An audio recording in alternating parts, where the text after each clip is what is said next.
Right before Christmas, these three beautiful college students followed their friends home for just a small party. Little did they know they'd become a December sacrifice. This is a great lesson for young people of nowadays. Here's what happened. It was a quiet morning as usual. The air was crisp, and the soft crowing of roosters signaled the start of the day. Mama Ebun woke early, her heart heavy like a stone in a river. She knelt on her mat and began to pray, her voice rising like the morning crow, calling her children to join her. Ebon too, come and pray, she called, her voice filled with both urgency and warmth. Aban, her beautiful 21-year-old daughter, who was in her final year in the university, knelt by her side, stifling a yawn. After the prayers, Mama Ebun turned to her voice sharp and firm like a mother's hand protecting her chicks. Ebun, listen to me. Don't follow anybody out today, no matter what, she said, her eyes as wide as the morning sky glistening with concern. But Mama, I don't. Bun began to speak, but Mama Abon cut her off. Don't argue with me, you hear me. Don't follow anybody out today. If they like, let them beg you or promise you heaven and earth. Say no. Mama Ebon repeated the warning again and again, her voice rising like a drumbeat in the village square. Diban nodded her head, moving like a lizard on a hot rock. I won't, Mama, she promised, though her mind was already elsewhere, her thoughts drifting to the plans she had made with her friends. The morning chores were done, and Ebon dressed in her neat clothes. She tied her scarf carefully, waved her mother goodbye, and stepped out into the bright day. The warm sun kissed her skin as her steps were quick and light, like a bird hopping to freedom. At school, Iban met her two best friends, Fola and Amina. They stood out like peacocks in a flock of hens, dressed as if they were going to a grand festival. Fola wore a bright dress with patterns of blooming flowers, while Amina's skirt sparkled like the stars, catching the sunlight with every movement. Ibon, you're looking fresh this morning, Fola said, laughing as she playfully flicked a strand of her hair. Yes, fresh like morning dew, Amina added, her smile as wide as the river. The three friends stood together laughing and talking, unaware that the day was about to take a turn darker than the bottom of a clay pot. The soft rustling of the nearby trees and the cheerful chatter of students created a lively backdrop. Have you heard? Fola said, her eyes sparkling like sunlight on water. Classes have been cancelled until next year. Ah, so my transport fare today was wasted. Eban sighed, shaking her head and clutching her bag tightly. Don't mind them, Amina said with a grin, her voice carrying a mischievous edge. But don't worry, we won't let the day go to waste. Eban's brow furrowed. What do you mean? She asked, tilting her head curiously. We're going to a party, Fola announced, her hands clapping together with excitement. A small one, nothing serious. Come with us. Ebon froze, her mother's warning ringing in her ears, like the sound of a warning gong. I can't, she said, shaking her head, her voice suddenly subdued. I need to study. I can't just waste my time. Fola rolled her eyes dramatically, and Amina leaned closer, her voice soft and teasing. It's just a small party, Eben. No harm will come. Come on, we'll just dance, eat, and come back. Don't be boring. No, I can't. Ebon started, but her friends cut her off. Ah, Aban, are you now a grandmother? Live a little, Fola said, laughing and lightly nudging her arm. Okay, okay. Aban finally agreed, her voice low like a beaten drum. But only for a little while. Not long after, the sound of loud music filled the air. Kunle, Amina's boyfriend, arrived in a shiny car, the music booming like thunder. The car gleamed under the afternoon sun, and the rhythmic beat of the speakers seemed to energize everyone nearby.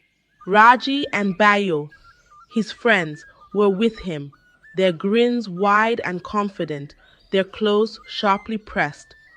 Let's go, girls, Kunli called out, his voice full of excitement, his eyes darting toward Amina with a sly smile.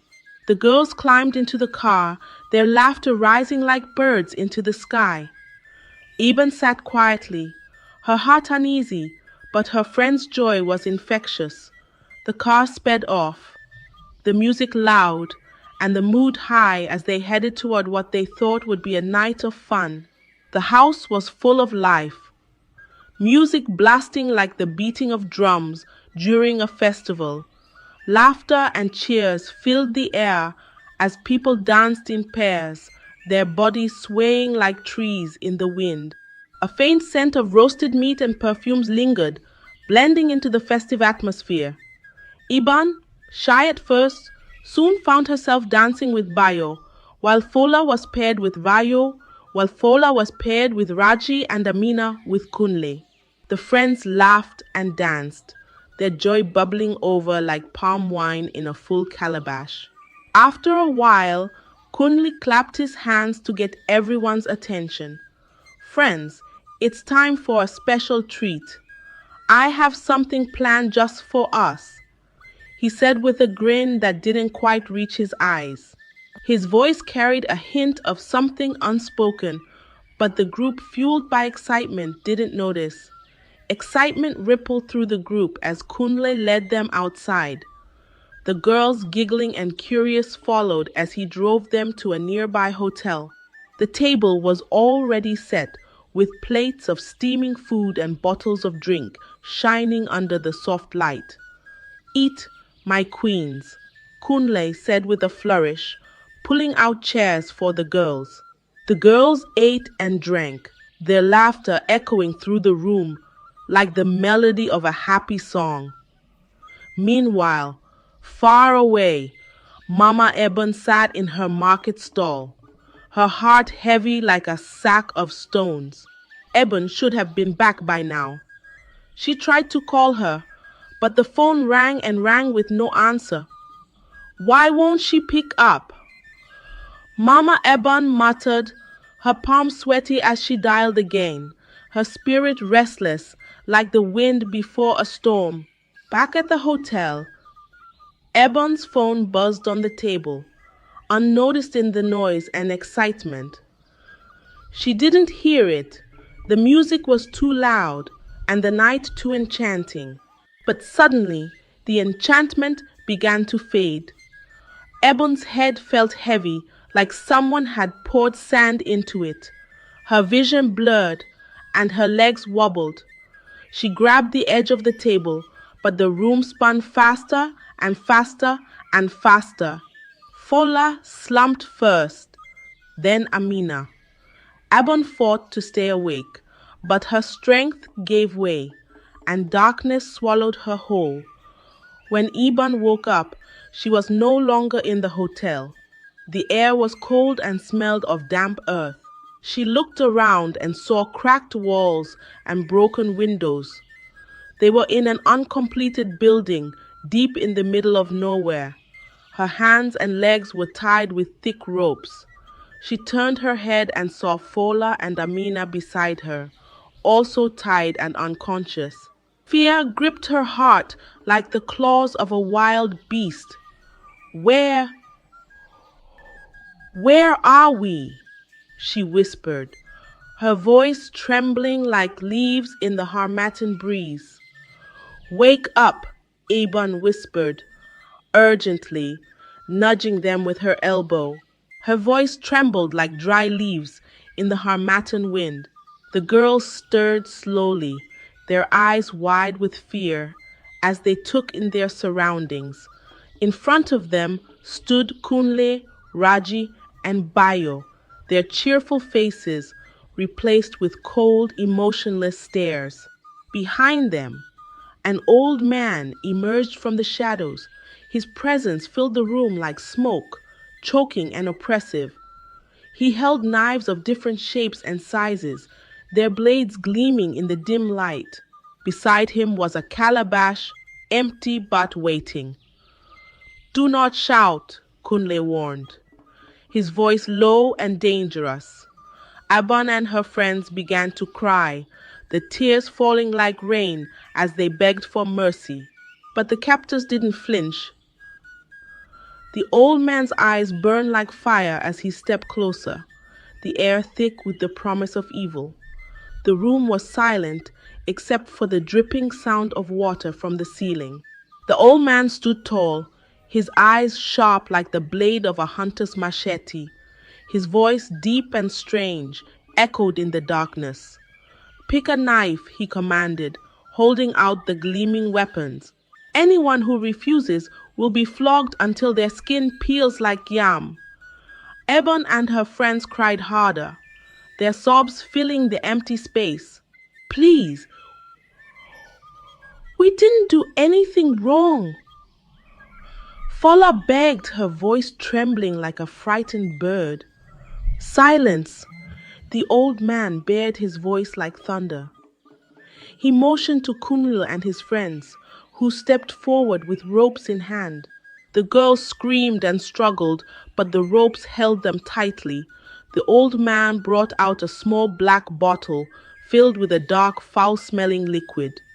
He poured it into a wooden cup and held it to Amina's lips. Drink, he said, his voice calm but cold. Amina shook her head, her lips trembling. No, please, she begged. But Kunal grabbed her head, forcing the liquid into her mouth. She swallowed, her body shaking as tears streamed down her face. Moments later, Amina's body stiffened, her eyes wide with fear. She fell to the ground, lifeless. The old man stepped forward, raising a sharp knife. With one swift motion, he cut off her head. Blood poured into the calabash like a river, and Kunle and his friends chanted strange words, their voices blending with the old man's. Iban screamed, her cries piercing the air like a broken flute. No, no, she shouted, her body twisting in the ropes. Next, the old man said, turning his eyes to Eben. They forced the wooden cup to her lips, but Eben fought with all her strength. The bitter liquid burned her throat, but as it reached her stomach, she vomited it out. Again and again. They made her drink, and each time she retched, her body rejecting the poison. She is strong, the old man muttered, his brows furrowing. He turned to Fola, who was too weak to fight. She drank the potion with trembling hands, her body collapsing moments later. The old man wasted no time, raising his knife and cutting off her head. Blood filled the calabash once more, the red liquid reflecting the flickering light of a candle. Eben's heart shattered like a broken pot. Her tears fell endlessly as she watched her friends die before her eyes. Why did I come here? She whispered to herself, her voice choked with regret. Force her again, the old man commanded. Kunli and Raji held Ibun down, pouring more of the liquid into her mouth. But no matter how much they gave her, she vomited it all out, her body refusing to give in. The old man finally stepped back, his face hard like a rock. She cannot be killed, he declared, his voice heavy with anger. She will be made useless instead. Let her live as a shell of herself. Eban's body was weak from the beating, her tears mixing with the dirt on her face. She sat in the darkness, her soul crushed as the old man prepared for the next stage of his ritual. The market was bustling with life, but Mama Ebon couldn't shake the unease in her chest. Her hands trembled as she arranged yams on her wooden table. She wiped the sweat from her forehead and picked up her phone again. Ebon, pick up, she whispered, dialing her daughter's number for the 10th time. The phone didn't ring. It was switched off. Mama Ebon's heart raced, beating like a drum in her chest. Her mind swelled with thoughts darker than a stormy night. God, please protect my child, she prayed under her breath, her lips moving quickly. She looked around, but the market's noise drowned her thoughts. Far away, Kunle and his friends followed the old man's final instructions.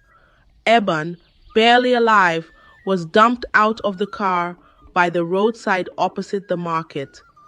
Her clothes were torn, her body bruised, and her skin smeared with blood. She lay motionless, like a rag doll discarded in the dirt. As the car drove off at a very high speed, a market woman was the first to see her. She screamed, dropping the basket of tomatoes she was carrying. Ah, somebody come and see. They just dumped her. People rushed to the scene, their voices rising like a swarm of bees. Who is she?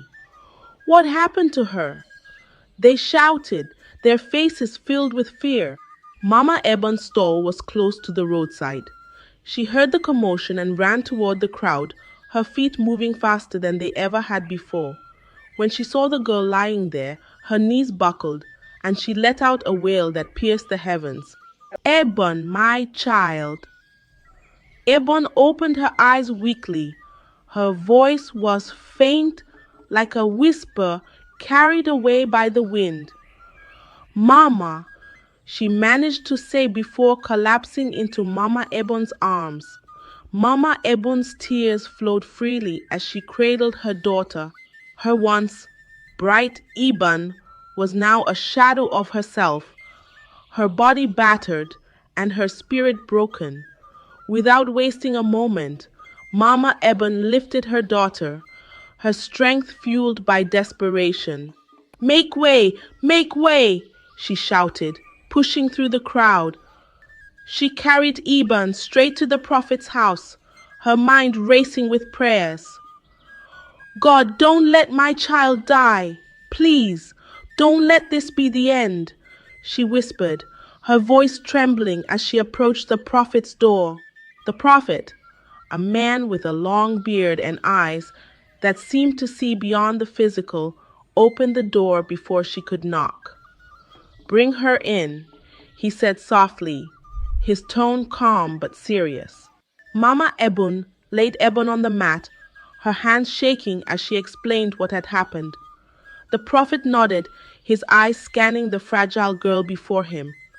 This is not an ordinary battle, he said, his voice heavy, but with prayer she will live.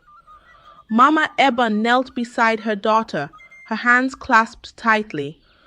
Do whatever you can, prophet. Save my child. Her voice broke with emotion as tears streamed down her face.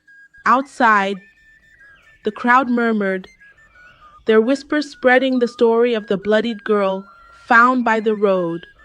The market, once alive with laughter and trade, was now hushed with fear. Meanwhile, something even more terrible had happened elsewhere. After dumping Ebon, the car roared down the dusty road, music blaring as Kunle and his friends laughed like hyenas after a feast. This December will be the best ever, Kunle shouted, gripping the steering wheel with pride. Raji leaned back in the seat, a grin plastered on his face. We'll have everything we've ever dreamed of, riches, power, everything, Raji added, nodding as he sipped from a bottle. But their celebration didn't last long.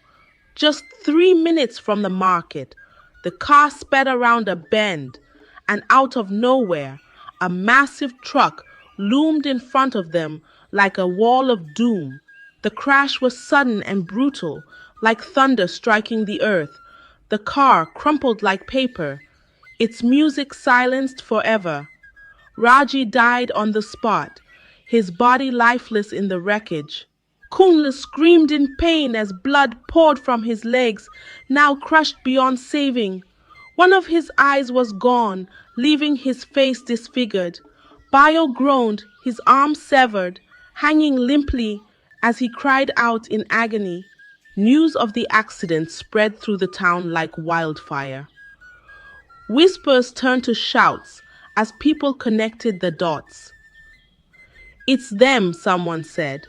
"The boys who dumped that girl at the market.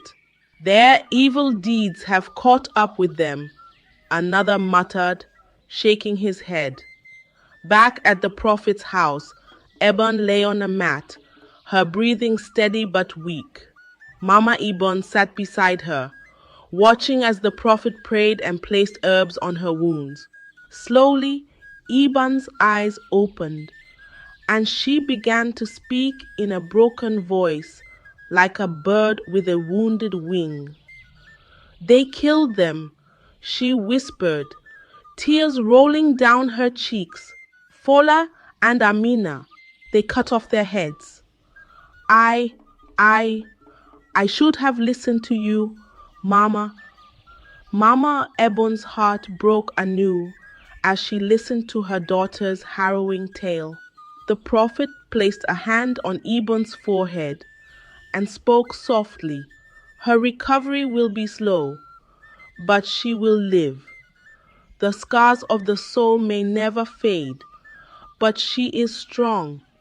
The town buzzed with the story of the crash and Ebon's survival. People spoke of divine justice, of how evil can never escape punishment. The police came quickly, dragging Kunle and Bayo out of the wrecked car, broken and battered. They were taken to the hospital before being thrown into prison. Their dreams of wealth had turned to ashes. Kunle sat in his cell, his legs gone, and his single eye staring at the wall. Bayo clutched the stump where his arm used to be, his head bowed in regret. "Why did we do it?" Kunle muttered. "We should have stayed poor." The once proud boys now faced a life of misery, their actions having destroyed everything. At the prophet's house, Ebon recovered slowly. She could no longer walk without help, and her voice was faint, like a shadow of its former self. The prophet told Mama Ebon, "Your daughter will live, but she will carry these scars for the rest of her life. Let her story be a lesson." Mama Ebon wept, holding her daughter close. "At least you are alive," she whispered. The town learned from Ebon's tragedy. Parents warned their children to listen and avoid temptations. Young girls vowed to be more cautious, their laughter now tinged with the memory of Ebon's tale. The December that began with joy ended in sorrow. Fola and Amina were gone, Kunla and Bayo were ruined, and Ebon would never be the same. Her story became a warning that echoed through the town. Be careful who you follow home. Thank you for joining me on this emotional journey through Ebon's harrowing tale. Stories like these remind us of the consequences of our choices and the resilience of the human spirit even in the darkest times. Let Ebon's experience serve as a powerful lesson to always stay vigilant and value the people who truly care for us. If this story moved you, don't forget to like, share, and subscribe for more thought-provoking narratives. Together, let's learn, reflect, and grow.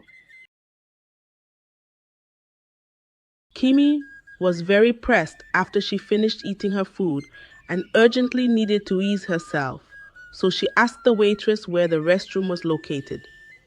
She was directed to the restroom was located. She was directed to the restroom. However, when she got there, it was already occupied by another customer.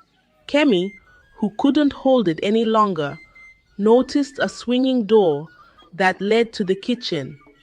Her eyes darted around, and seeing no one paying attention, she decided to peep through the door.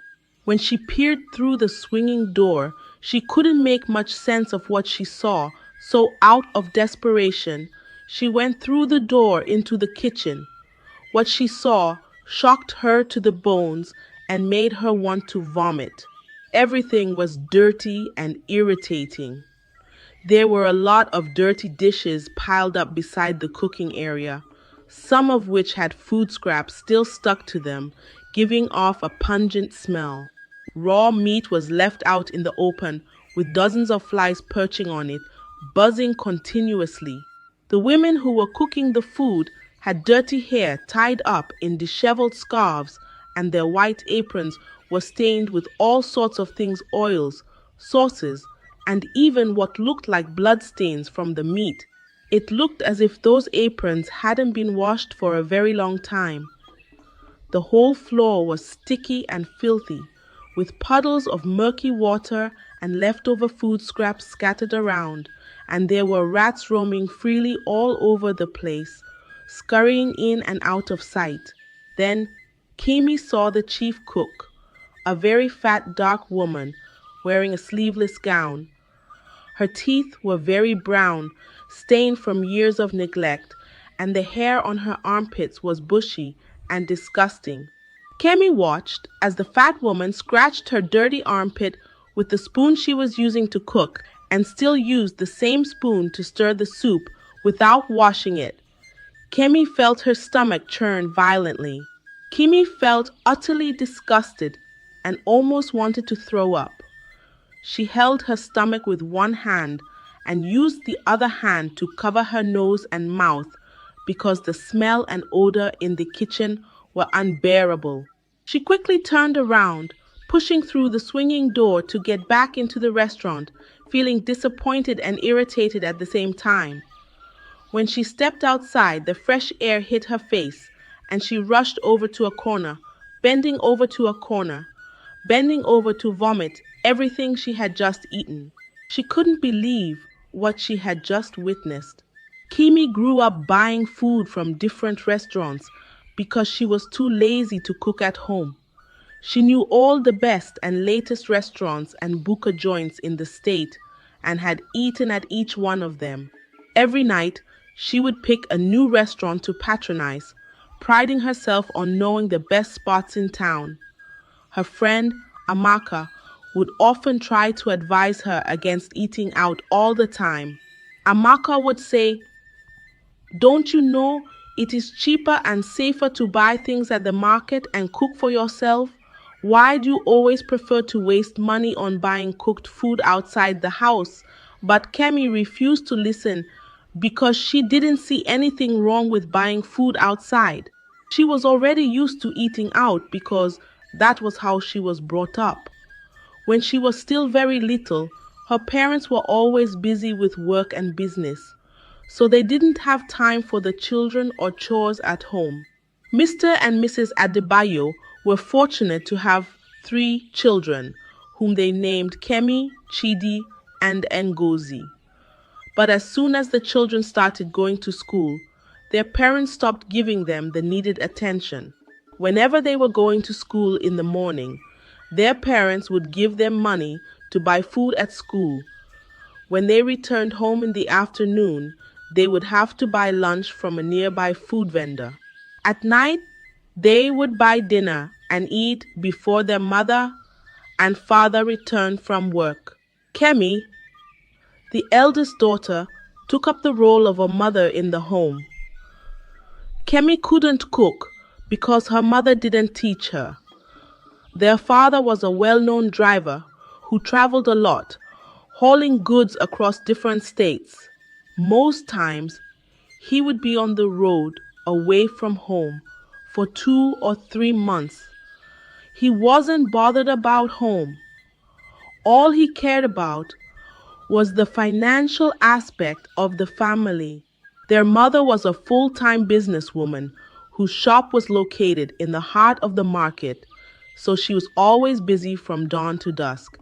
She would leave home very early to escape traffic and return when the children were already asleep. Kami grew up learning to take care of herself and her siblings in the absence of her parents. She got used to the street life and its way of living. The three children grew up preferring junk and street food over freshly homemade meals. Before Kimi graduated from university, she lost her father in a tragic accident. Her siblings also started following their mother to the market to help her with sales because the business was booming and she needed more help as she grew older. After Kimi graduated from university, she was posted to a different part of the country to teach at a remote school for her compulsory service. When she got there, it didn't take long before she settled down and got used to the new environment. It was in this new environment that she met Amaka. Amaka was also a graduate who was posted to teach at the same school as Kemi. They became close friends and started living together as sisters. Unlike Kemi, Amaka rarely bought food outside the house. She would often go to the market to buy foodstuffs and cook them herself. But Kemi didn't know how to cook. As soon as Kemi settled into the new environment, she started exploring the area for street food vendors and restaurants to know which offered the cheapest meals with the best taste. Every single day, she would eat at a different restaurant to taste their food. Amaka observed that Kemi didn't buy any pots or plates for cooking at home and found it very strange that Kemi always preferred eating out and didn't like cooking.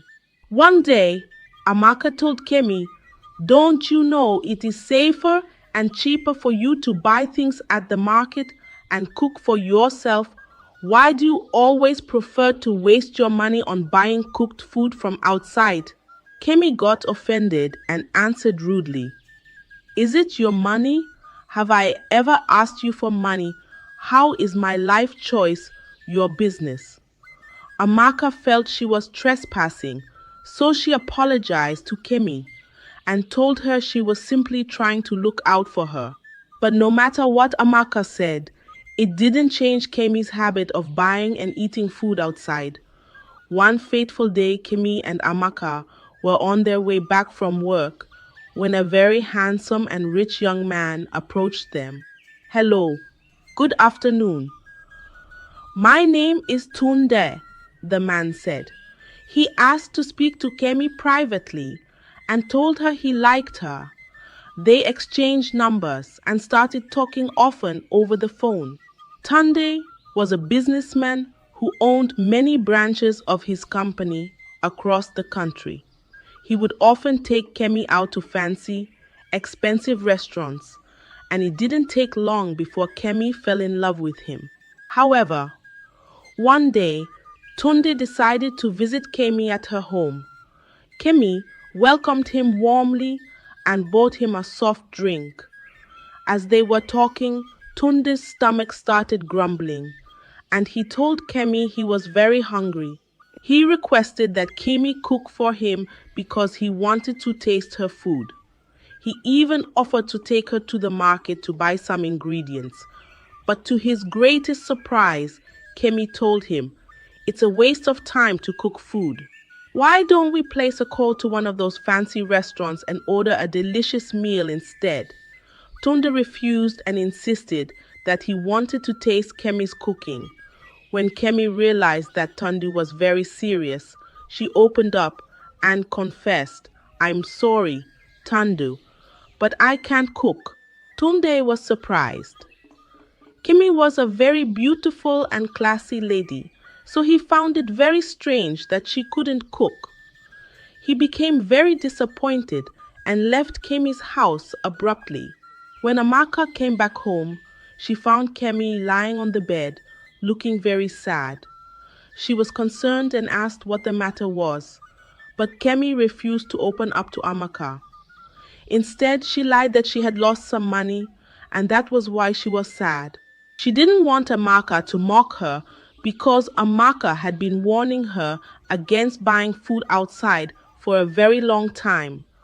One afternoon, Kemi was on her way back from work when she noticed a new fancy restaurant along the road. It was a new place, and she had never eaten there before. She admired how beautiful it looked from the outside. The exterior design was luxurious, and it was always filled with customers whenever she passed by. One day, she decided to patronize the restaurant. She walked in and loved what she saw. It was beautifully decorated and classy, yet their food was quite affordable. This must be the reason why there are always so many customers, Kemi thought to herself as she went through the menu. A waiter approached her and asked what she would like to order. She made her order and it was brought to her promptly. The food tasted delicious, and from that day, Kemi became a frequent customer. She ensured she patronized the restaurant daily, and the waiters became familiar with her preferences. Sometimes, when her schedule was tight, she would place a call to the restaurant to deliver food to her office. However, less than a month after Kemi started patronizing the new restaurant, something strange happened. One afternoon, while at work, she ordered food from the restaurant. When the food was delivered, she started eating. But as she was almost done, she saw a dead cockroach inside the food. Kemi was shocked and confused. It was her first time seeing such a thing. Being a street-smart girl who often ate quickly without observing the contents of her food, she was horrified.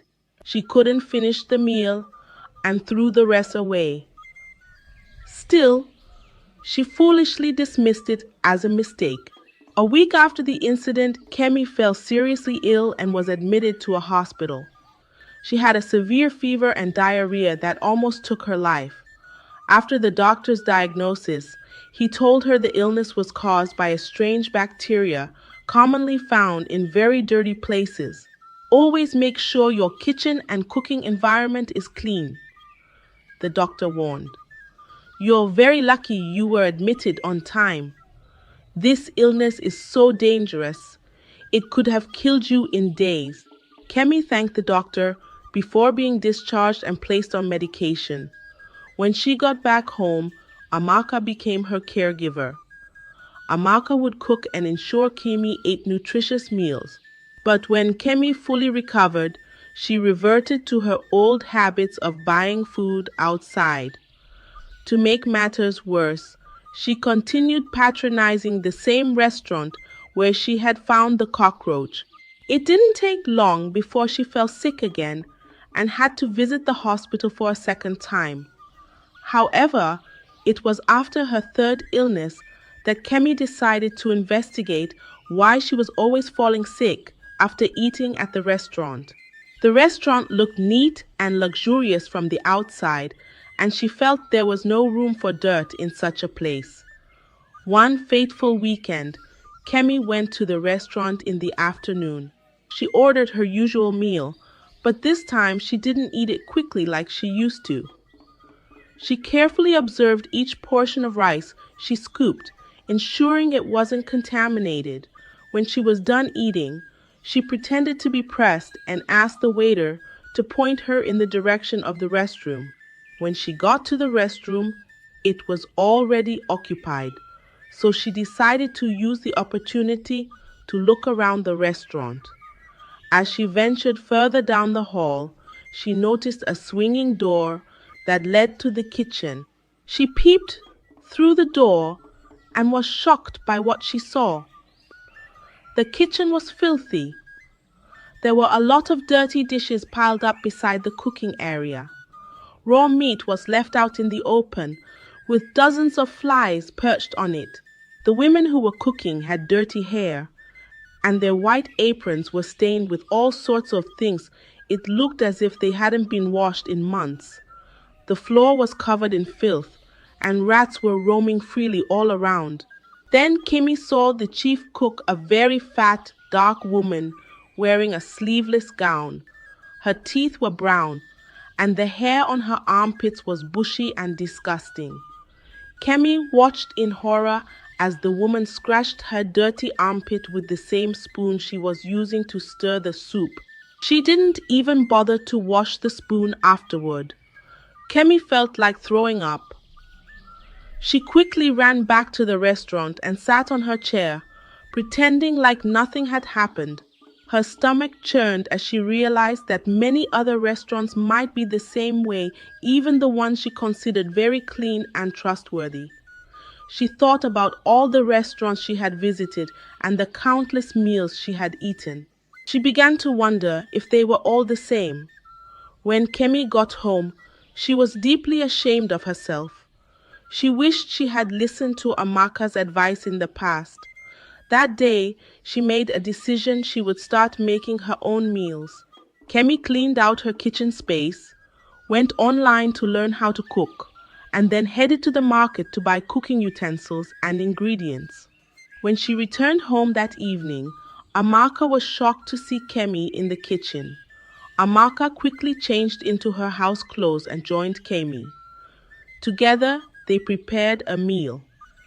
The food didn't look as beautiful and fancy as the ones Kemi used to buy at restaurants, but it tasted delicious. Most importantly, Kimi knew it was prepared with proper hygiene and care. Kimi continued learning how to cook through the internet and with help from Amaka. She stopped eating out and started taking home cooked meals to work. Her colleagues were surprised to see Kemi bringing her meals to the office, and some even joined her during lunch. Eventually, Thunder returned. He apologized to Kemi for leaving her abruptly after finding out that she couldn't cook. I should have advised and supported you instead of walking away, he admitted. The two reconciled, and after a few months, they got married. Kemi's story highlights the importance of health, hygiene, and personal growth. Here on our channel, we aim to inspire change and self-awareness through impactful stories. Like, share, and subscribe for more content that adds value to your journey. Thank you for watching.